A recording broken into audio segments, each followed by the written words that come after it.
Bonjour, alors aujourd'hui je vais vous présenter mon Arma Typhon Rallygan. Donc à la base je suis parti d'une Arma Typhon 6S, donc ancienne génération, que j'ai acheté donc d'occasion. C'était un véhicule qui avait pas mal à ramasser. Donc là tel qu'on le voit on ne peut pas forcément se rendre compte, mais le châssis sur lequel a été monté était celui-là. Donc on voit que le châssis est très rayé, très abîmé au niveau des fixations et des passages au niveau des différentiels avant-arrière. Le châssis avait été percé aussi pour pouvoir rajouter un super kit LED. Il y avait des perçages aussi au niveau donc, des plastiques. Voilà, donc quelque chose qui était quand même en assez mauvais état. On ne s'en rend pas bien compte ici parce que je l'ai redressé et aplati, mais l'avant du châssis ici était complètement vrillé. Je vous mettrai quelques photos sur la vidéo où vous vous rendrez compte en fait de l'état dans lequel était la voiture quand je l'ai reçue. Quand je l'ai reçue, la voiture, tout ce qui était avant du véhicule avait été arraché. Il manquait un certain nombre de pièces, les vis étaient cassées dans le châssis, enfin c'était quelque chose d'assez dramatique. Donc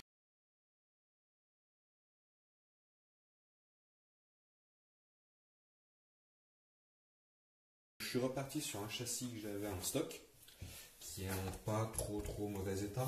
On voit qu'il est un petit peu servi, mais ça reste quand même quelque chose d'assez propre. Donc au niveau de la voiture, les modifications que j'ai pu faire sont assez simples, assez basiques. Donc la première chose que j'ai faite, c'est que j'ai changé mes tourelles d'amortisseur avant et arrière par les modèles qui viennent d'un Arma Infraction et Limitless, c'est la même chose. J'ai aussi changé les amortisseurs pour avoir des amortisseurs plus courts du coup qui s'adaptent et qui mettent la voiture plus près du sol. Au niveau de l'huile à l'intérieur, l'huile qui était d'origine, c'était une huile qui était en 2000 centistock. Donc là, je l'ai passé en 1000 CTS, histoire d'avoir quelque chose d'un petit peu plus souple, parce qu'on est quand même sur du rallygan. Donc le rallygan, potentiellement, si on veut s'amuser, vu que c'est des voitures, des buggy, qui peuvent être amenés à évoluer sur piste, on peut pour s'amuser mettre un petit peu des petits tremplins tout petits, hein, des toutes petites choses comme ça pour s'amuser. Donc ça permet quand même d'avoir un petit peu plus de souplesse et malgré tout d'amortir si la voiture saute. D'origine c'était quand même quelque chose qui était assez raide, assez dur. À ça, qu'est-ce que j'ai fait de plus? J'ai modifié donc aussi les roues. J'ai pris des jantes de Arma 3S sur lesquelles j'ai installé des Sismic Indy qui sont pas mal, donc que j'avais vu sur la chaîne en test, sur la chaîne Romano Test, et qui sont du coup pas mal, qui m'ont bien plu. J'ai aussi changé, on peut peut-être le voir au niveau de la couleur ici, tout ce qui est roulement, donc tous les roulements ont été changés. Et la petite particularité qu'il y a quand on met les roulements de deuxième monte, c'est qu'on va avoir 4 petits roulements supplémentaires qui vont venir en fait se mettre au niveau ici des tourelles de direction qui vont permettre de gagner un petit peu plus de flexibilité et d'un mouvement un petit peu plus libre. J'ai aussi au niveau de l'extérieur donc rajouté un pare-choc avant T-Bone, juste parce que j'aime bien le look, je trouve ça sympa, c'est assez marrant. J'ai rajouté 2 déflecteurs latéraux qui viennent d'un modèle Obao et qui ont du coup nécessité une légère découpe au niveau de la carrosserie pour pouvoir être mis en place. À l'arrière, support d'aileron qui vient d'un Typhon V4 qu'on trouve aussi sur un Arma Talion et l'aileron V4. J'ai adapté dessous on va dire un diffuseur, plus pour le look GT que pour une réelle efficacité, je pense, sur la route. Voilà au niveau de l'extérieur. Au niveau de l'intérieur, donc j'ai gardé ici le variateur d'origine, donc un BLX 185 qui fait très bon taf, sur lequel est monté un moteur Castle en 2200 kV. J'ai changé le cerveau de direction pour un modèle un petit peu plus costaud parce que les cerveaux de direction d'origine Arma ont ce gros défaut qu'en cas de choc, les dents sautent au niveau des engrenages qui sont à l'intérieur et on se retrouve avec quelque chose qui ne fonctionne plus. C'est un problème qui est assez connu au niveau des armoires. Donc c'est une des premières choses à changer quand vous achetez un armoire, quel que soit le modèle. J'ai fait aussi un petit cap pack histoire d'éviter d'avoir des baisses d'alimentation au niveau du variateur. Donc petit cap pack que je peux supprimer assez facilement, que j'ai branché sur un Y que j'ai fait, qu'on peut rajouter et sur lequel j'ai plus qu'à plugger ma batterie. De la même manière, j'ai changé aussi le récepteur pour un modèle Carson qui me permet en fait d'avoir toutes les voitures branchées sur cette même télécommande qui permet d'en mettre, je crois, de mémoire une quinzaine ou une vingtaine. Alors pourquoi cette télécommande a une grande antenne? Ça, je vous le dirai la prochaine fois, mais les plus malins auront sûrement déjà trouvé.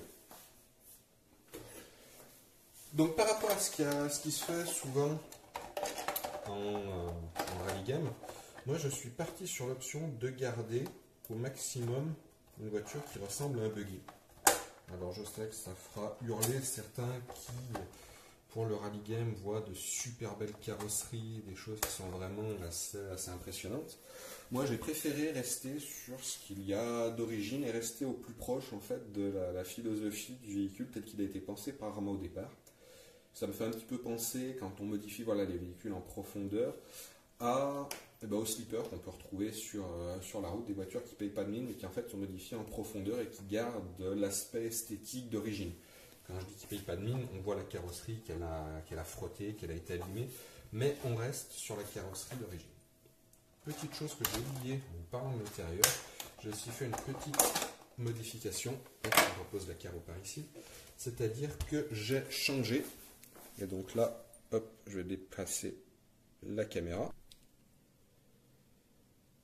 Au niveau donc du différentiel central, je l'ai supprimé pour mettre quelque chose de fixe, donc un différentiel central fixe qui me permet d'avoir les roues avant et arrière qui sont entraînées de la même manière. Alors, ça permet d'être un petit peu plus efficace. Aux questions, pourquoi est-ce que tu as fait ça? Simplement pour essayer, pour voir ce que ça donnait, sachant que sur un autre modèle que je vous présenterai sur la prochaine vidéo, qui est le Dragster que j'ai fait sur la même base, là je suis carrément parti sur une transmission à courroie. Voilà. Donc sur ce véhicule, c'est à peu près toutes les modifications que j'ai faites. Donc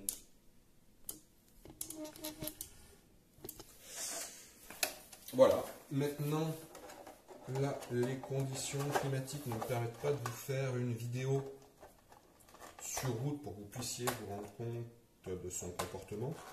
Elle est une ou deux fois où j'ai pu l'essayer. Je trouve que c'est assez marrant.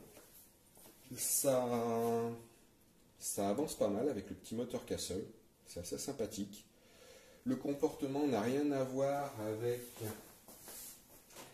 la version standard qui du coup avait été utilisée avec des roues de route pour la foire de Vienne, pour faire des démonstrations et puis pour montrer un petit peu ce qu'on pouvait faire. Là on est quand même plus sur quelque chose vraiment type buggy, et même en rabaissant les suspensions au minimum, on avait quand même pas mal dans les virages de balancement de châssis et tout ça. Alors que là, normalement, avec celle-là, quand je ferai des essais un petit peu plus poussés, on a quand même quelque chose qui est beaucoup plus stable et qui aura moins tendance à se déplacer, moins tendance à se renverser.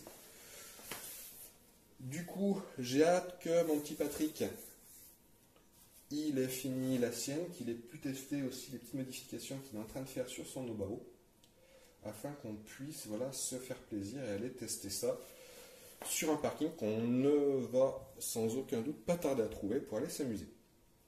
Voilà, je vous remercie. N'hésitez pas à liker si vous aimez la vidéo, à mettre en commentaire si vous avez des choses à dire. Et la prochaine vidéo qui arrive et qui sera faite bientôt, même si le véhicule n'est pas roulant, et je vous expliquerai pourquoi à ce moment-là, c'est la vidéo du Dragster. Je vous détaillerai tout ça la prochaine fois. Merci de m'avoir regardé. Bonne journée à vous. Ciao, ciao.